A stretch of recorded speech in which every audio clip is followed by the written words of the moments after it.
అందరికీ శుభోదయం. నేను తరుణి శ్రీ విద్యా హై స్కూల్లో 9వ తరగతి చదువుతున్నాను. ఈ వీడియోలో నేను తెలుగు మొదటి పాఠమైన ధర్మార్జునుల యొక్క మొదటి పద్యం గురించి తెలుపబోతున్నాను.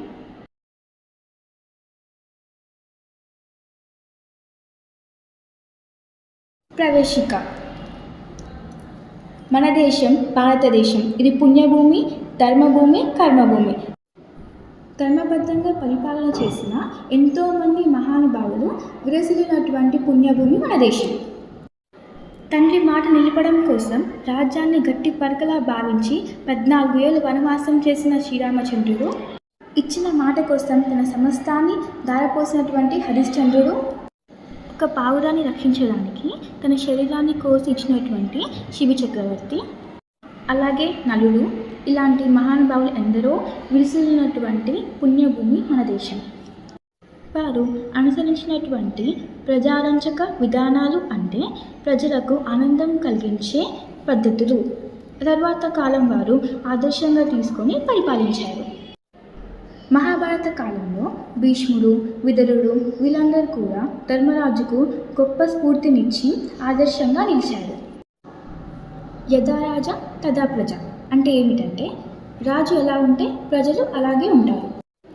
అందుకే ధర్మరాజు మహాపురుషుల మార్గంలో నడుస్తూ తన సోదరుల పట్ల ప్రజల పట్ల ప్రదర్శించినటువంటి ఈ ధర్మనిరతి, ధర్మం పట్ల అతనికున్న ఇష్టం ఎటువంటిదో తెలుసుకునేందుకు ఈ పాఠంలోకి వెళ్దాం. ఆపురమేలు మేలి బలించు ప్రజలు జయబెట్టుచుండ నాజ్ఞా పరిపాలనావ్రతుడు శాంతి దయాభరణుడు సత్యభాష పరతత్వ కోవిదుడు సాధు జనాదరణుడు దాన విద్యా పరతంత్వ మానసుడు ధర్మతనోజుడు దగ్రతేజుడై. ఇప్పుడు ఈ పద్యం యొక్క భాగాన్ని తెలుసుకుందాం.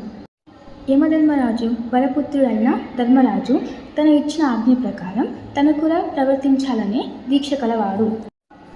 శాంతి, దయ అనే మహాగుణాలను ఆభరణాలుగా ధరించినవాడు. నిజం చెప్పడంలోని స్వారస్యాన్ని బాగా తెలిసినవాడు. మంచి వారిని ఆదరించి పోషించేవాడు. దానం చేయడం అనే విద్య పట్ల ఆసక్తి కలవాడు. నిశిత పరాక్రమ కలవాడై విశేషణంగా రాజపాలన చేస్తుండేవాడు.